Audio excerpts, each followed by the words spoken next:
তো গাইস আরো একটা নতুন ভিডিওতে আপনাদের সবাইকে ওয়েলকাম। তো আজকের এই ভিডিওতে আমি আপনাদের একটা নতুন হাই কোয়ালিটি ফটো এডিটিং করানো শেখাবো। আশা করি আপনাদের সকলেরই ভালো লাগবে। তো সবার আগে আপনারা এডিটিংটা দেখুন।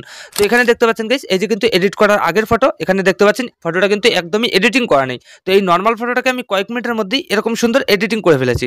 তো এবার আপনারা ফটোটাকে দেখতে পাচ্ছেন কতটা সুন্দর হয়ে গেছে দেখতে, এছাড়াও ফটোর কোয়ালিটিটা কতটা ইনক্রিজ হয়ে গেছে আগের তুলনায়। তো রেজাল্টটা কিন্তু দেখে আপনারা বুঝতে পারছেন, এখানে ফটোটা আগে এরকম ছিল আর এখন কিন্তু এরকম সুন্দর এডিটিং হয়ে গেছে। তো আপনারা যদি কয়েক মিনিটের মধ্যে এরকম হাই কোয়ালিটি এরকম কালার গ্রেডিং ফটো এডিটিং করে নিতে চান, তো আজকের এই ভিডিওটা লাস্ট অব্দি অবশ্যই দেখতে হবে। তো খুব সহজে আমি আপনাদের দেখিয়ে বুঝিয়ে দেবো তো কিভাবে কি করতে হবে। সাইডে মোবাইল স্ক্রিন অন করে আপনাদের লাইভ দেখিয়ে দিচ্ছি। তো চলুন বেশি দেরি না করে ভিডিওটা শুরু করা যাক। অলরাইট গাইস, চলে এসেছি আমি আমার মোবাইল স্ক্রিনে। তো এবার আপনারা সবার আগে যে কাজটা করবেন, প্লে স্টোর থেকে দুটো অ্যাপ্লিকেশন ডাউনলোড করে নেবেন। এই যে দেখতে পাচ্ছেন পিকচার্ট আর হচ্ছে ফটো রুম। তো আপনারা সিম্পলি সার্চ করবেন, খুব সহজে কিন্তু প্লে স্টোরে পেয়ে যাবেন। আর যদি কোনো সমস্যা হয় সেক্ষেত্রে আমার টেলিগ্রাম চ্যানেল থেকে এই দুটো অ্যাপ্লিকেশনই ডাউনলোড করে নিতে পারেন। তো তারপর গাইস ডাউনলোড করে ইনস্টল করে রাখবেন। তো তারপর এখানে সবার আগে ফটোরুম ম্যাপটা ওপেন করবেন। তো আমি ওপেন করে দিয়েছি। তো ফটোরুম ম্যাপটা ওপেন করার সাথে সাথে আপনাদের সামনে এরকম একটা ইন্টারফেস চলে আসবে। তো শুরুতে হয়তো আপনাদের কিছু পারমিশন লাগতে পারে, তো আপনারা সিম্পলি কন্টিনিউ করে দেবেন। তো তারপর এখানে মেইন হোম পেজে চলে আসবেন। তো তারপর আপনারা অবশ্যই আপনাদের ফোনে ইন্টারনেটটা অন করে রাখবেন। তো তারপর গাইস কি করবেন, এখানে স্টার্ট ফ্রম ফটোস দেখতে পাচ্ছেন, এখানে সিম্পলি ক্লিক করে দেবেন। তো তারপর আপনাদের গ্যালারির সব ফটোগুলো শো করবে। তো নর্মাল ফটোটা চুজ করে নেবেন সবার আগে। তো তারপর দেখতে পাবেন অটোমেটিক্যালি কিন্তু আপনাদের ফটোর ব্যাকগ্রাউন্ডটা রিমুভ হয়ে যাবে, ঠিক আছে। তো ফটোটা রিমুভ হয়ে গেল আমাদের। তো এবার আপনারা কি করবেন, এখানে দেখতে পারবেন নিচেই লেখা আছে ট্রান্সপারেন্ট একটা অপশন আছে, এখানে সিম্পলি ক্লিক করে দেবেন। তো এখানে ক্লিক করার পর আমাদের সামনে এরকম কিছু অপশন চলে আসলো, ঠিক আছে। তো এখান থেকে সবার আগে আপনারা যে কাজটা করবেন, লেয়ারে ক্লিক করবেন। তো তারপর এখান থেকে আপনারা যে ক্লোথিং দেখতে পাচ্ছেন এখানে ক্লিক করে দেবেন। তো তারপর এখান থেকে আপনারা নিচে যাবেন, এখানে অ্যাডজাস্টের অপশন পেয়ে যাবেন, এখানে ক্লিক করে দেবেন। তো তারপর কিন্তু এখানে আপনাদের অনেকগুলো এডিটিং টুল শো করবে। তো এখান থেকে সবার আগে আপনারা ব্রাইটনেসটাকে ক্লিক করবেন, এখানে ব্রাইটনেসটাকে হালকা একটু প্লাস করে দেবেন, এখানে 10 বা 12% আশেপাশে রেখে দেবেন। তো তারপর এখানে শার্পেন দেখতে পারবেন, এখানে ক্লিক করবেন, এটাকেও কিন্তু আপনারা 10 বা 12% আশেপাশে রেখে দেবেন। তো এইভাবে জিনিসটাকে সেট করবেন। তো তারপর স্যাচুরেশনটাকে ক্লিক করে এখানে স্যাচুরেশনটাকে হালকা একটু প্লাস করে দেবেন, এখানে 10% আশেপাশে রেখে দেবেন। তো এই জিনিসটাকে গাইস এইভাবে আপনারা সেট করে নেবেন। তো তারপর সিম্পলি এখানে ডানে ক্লিক করে দেবেন। তো তারপরে এখানে ব্যাকগ্রাউন্ড দেখতে পাচ্ছেন, ব্যাকগ্রাউন্ডে ক্লিক করবেন। তো তারপরে যে অ্যাড ব্যাকগ্রাউন্ডের অপশন চলে আসবে, ঠিক আছে, এখানে সিম্পলি ক্লিক করে দেবেন। তো তারপরে যে এআই ব্যাকগ্রাউন্ড দেখতে পারবেন, এখানে ক্লিক করবেন। তো তারপর আপনাদের সামনে নতুন একটা ইন্টারফেসে চলে যাবে। এই যে দেখতে পাচ্ছেন এখানে কিন্তু এআইতে আমাদের অনেকগুলো ব্যাকগ্রাউন্ড তৈরি করে দিয়েছে, দেখতে পাচ্ছেন খুবই সুন্দর সুন্দর কিন্তু ব্যাকগ্রাউন্ড তৈরি করে দিয়েছে। এখান থেকে এছাড়াও আপনারা ক্যাটাগরি হিসাবে দেখতে পারবেন ব্যাকগ্রাউন্ড নিতে পারবেন। তো এখানে সানসেট আমি ক্লিক করছি। তো সানসেটে ক্লিক করার পর এরকমভাবে কিন্তু সানসেট ক্যাটাগরি আমাদের ব্যাকগ্রাউন্ড কিন্তু তৈরি করে দিয়েছে। এছাড়াও আপনারা অনেকগুলো অপশন পেয়ে যাবেন, এগুলো ইউজ করতে পারেন। তো আমরা মেইন যে কাজটা করবো, এখানে আমরা লিখে ব্যাকগ্রাউন্ড আনবো, ঠিক আছে, যে আমাদের যেরকম ব্যাকগ্রাউন্ড দরকার তো সেটা আপনারা লিখে দিলে কিন্তু সেরকম ব্যাকগ্রাউন্ড দেবে। তো তার জন্য এখানে ক্রিয়েট এ ব্যাকগ্রাউন্ডে ক্লিক করবেন। তো তারপরে যে দেখতে পাচ্ছেন এখানে একটা স্পেস আছে, তো এখানে আপনারা সিম্পলি যে ব্যাকগ্রাউন্ড চান তো সেটা লিখে দিতে পারেন, ঠিক আছে। তো আমি এই যে দেখতে পাচ্ছেন একটা ব্যাকগ্রাউন্ড কিন্তু এখানে পেস্ট করে দিয়েছি, বা আমি ফটোর ব্যাকগ্রাউন্ডে যেটা লাগাতে চাই তো সেই জিনিসটা কিন্তু এখানে লিখে দিয়েছি। তো আপনারা চাইলে এটা লিখতে পারেন, এছাড়া আপনাদের ইচ্ছা মতন জিনিসটাকে লিখে দেবেন। তো তারপর সিম্পলি একটু ব্যাক করে নেবেন, এখানে নিচে দেখতে পাবেন জেনারেট ইমেজ নামে একটা অপশন, এখানে ক্লিক করে দেবেন। তো তারপর কয়েক সেকেন্ড প্রসেসিং নেবে। তো এই লেখা অনুযায়ী কিন্তু আপনাদের ব্যাকগ্রাউন্ড তৈরি করে দেবে। এই যে দেখতে পাচ্ছেন এখানে কিন্তু 4টে তৈরি করে দিয়েছে। তো এই 4টে যদি আপনাদের পছন্দ না হয় সেক্ষেত্রে জেনারেট 4 মোর দেখতে পারবেন, এখানে ক্লিক করবেন, এখানে ক্লিক করার পর কিন্তু আরো 4টে তৈরি করে দেবে, ঠিক আছে। এইভাবে আপনারা আনলিমিটেড কিন্তু ব্যাকগ্রাউন্ড নিতে পারবেন। তো এখান থেকে যেটা ভালো লাগে সেটা ইউজ করতে পারেন। তো আমি এখান থেকে যে কোনো একটা ক্লিক করে নিচ্ছি এখানে আপনাদের দেখানোর জন্য। তো এখানে ক্লিক করে নিলাম। তো এবার আপনারা কি করবেন, এখানে দেখতে পারবেন ফ্রেম রেটের অপশন পেয়ে যাবেন, এখান থেকে আপনারা ফ্রেম রেট চুজ করে নিতে পারেন। যদি আপনাদের ফটোর ফ্রেম রেট কম হয়ে যায় বা ছোট হয়ে যায় তো সেক্ষেত্রে কিন্তু এখানে ফ্রেম রেট চুজ করে নিতে পারেন। তো তারপর গেছে এবার আপনারা ফটোটাকে ডাইরেক্ট গ্যালারিতে সেভ করে নেবেন। তো তার জন্য এই যে নিচে এক্সপোর্ট এখানে ক্লিক করে দেবেন।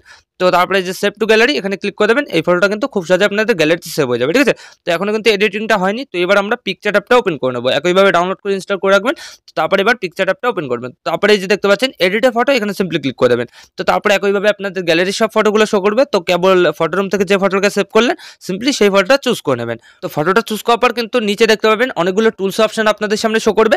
তো সবার আগে আমরা এখানে আমাদের ফটোটাকে একটু ইনহান্স করে নেবো। তো তার জন্য এই যে টুলস এখানে ক্লিক করে দেবো। তো তারপরে এই যে দেখতে পাচ্ছেন এআই ইনহান্স এখানে ক্লিক করে দেবেন। তো এখানে ক্লিক করার পর দেখতে পাবেন আপনাদের কিন্তু রিমিনির মতন খুব সুন্দরভাবে এখানে আপনাদের ফটোটা কোয়ালিটিটা ইনক্রিজ করে দেবে, ঠিক আছে। তো এখানে কিন্তু একটু ওয়েট করতে হবে, আর অবশ্যই আপনারা আপনাদের ফোনে ইন্টারনেটটা অন করে রাখবেন। তো তারপরে একটু ওয়েট করার সাথে সাথে এখানে আপনাদের ফটোর কোয়ালিটিটা ইনক্রিজ হয়ে যাবে। তো দেখতে পাচ্ছেন গাইস একটু ওয়েট করার সাথে সাথে এখানে কিন্তু আমাদের ফটোর কোয়ালিটিটা ইনক্রিজ হয়ে গেছে। তো নিচের ইন্টেন্সিটিটাকে 100% করে দেবেন। তো তারপর এখান থেকে আপনারা আফটার বিফোর দেখে নিতে পারেন 2 ফিঙ্গার দিয়ে। এখানে আপনাদের দেখিয়ে দিচ্ছি, এখানে আগে ফটোটা এরকম ছিল আর এখন কিন্তু এরকম সুন্দরভাবে ইনহ্যান্স হয়ে গেছে, ঠিক আছে। তো আপনাদেরও হয়ে যাবে। তো তারপর সিম্পলি উপরে টিকমার্ক ক্লিক করে দেবেন। তো এখান থেকে কিন্তু আমাদের ফটোর কোয়ালিটিটা ইনক্রিজ করা হয়ে গেল। তো এবার আমরা কি করব, এখানে আমরা সিম্পলি একটু এদিকে সরাবো, এখানে স্টিকারে যাব। তো স্টিকারে যাওয়ার পর এখানে আপনারা সার্চ বার পেয়ে যাবেন, এখানে ক্লিক করবেন। তো তারপর এখানে লাইট ইফেক্ট সার্চ করে দেবেন। তো তারপর কিন্তু অনেকগুলো সুন্দর সুন্দর লাইট ইফেক্ট আপনাদের সামনে শো করবে। তো এখান থেকে যেটা ভালো লাগে সেটাকে সিম্পলি এইভাবে ক্লিক করে নেবেন। তো তারপর এই অ্যারোকে ধরে এইভাবে বড় ছোট করে নিতে পারেন আপনাদের ইচ্ছা মতন, যে জায়গায় মনে হচ্ছে যে আলোটা আমরা বসাবো তো সেই জায়গায় কিন্তু বসাতে পারেন। তো আমি এইভাবে জিনিসটাকে সেট করে নিলাম। তো তারপর এখান থেকে আমি আরেকটা লেয়ার বানিয়ে নিলাম। তো এই লেয়ারটাকে আমরা সিম্পলি ফটোর এই কর্নারে এভাবে রেখে দেবো, ঠিক আছে। আপনারা আপনাদের ইচ্ছা মতন রেখে দেবেন। তো আমি একটু জিনিসটাকে বড় করে এইভাবে সেট করে নিচ্ছি।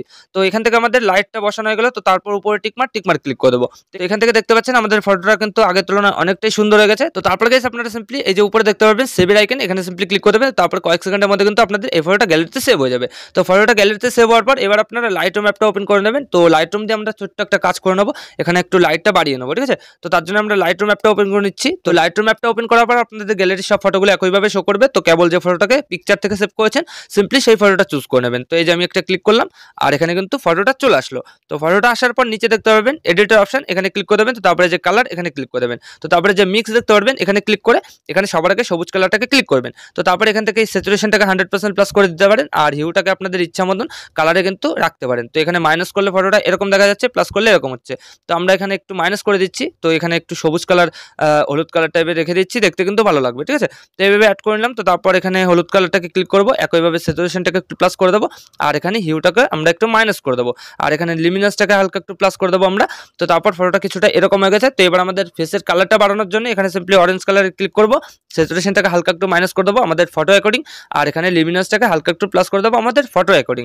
তো রেড কালারটাকে একইভাবে ক্লিক করবো, হিউটাকে এখানে একটু মাইনাস করে দেবো, স্যাচুরেশনটাকে একটু প্লাস করে দেবো আর লিমিনাসটাকে হালকা একটু প্লাস করে দেবো। তো এই দুটো কালার কিন্তু আপনারা আপনাদের ফটো অ্যাকর্ডিং অ্যাডজাস্ট করে নেবেন। তো তারপর এখানে ব্লু কালারে ক্লিক করে এখান থেকে ব্লু কালারটাকে আমরা স্যাচুরেশন প্লাস করে দেবো আর হিউটাকে আমরা একটু মাইনাস করে দেবো আর লিমিনাসটাকে কিছু করবো না। তো তারপর গিয়ে সেখানে ডান দেখতে পাবেন, ডানে ক্লিক করে দেবেন। তো তারপর আপনারা দেখতে পাবেন আপনাদের ফটোটা কিন্তু পারফেক্টলি এডিটিং হয়ে যাবে। এই যে দেখতে পাচ্ছেন এখানে ফটোটা লাইট রুমে আনার আগে এরকম ছিল আর লাইট রুমে আনার পর কিন্তু ফটোটা এরকমভাবে এডিটিং হয়ে গেছে।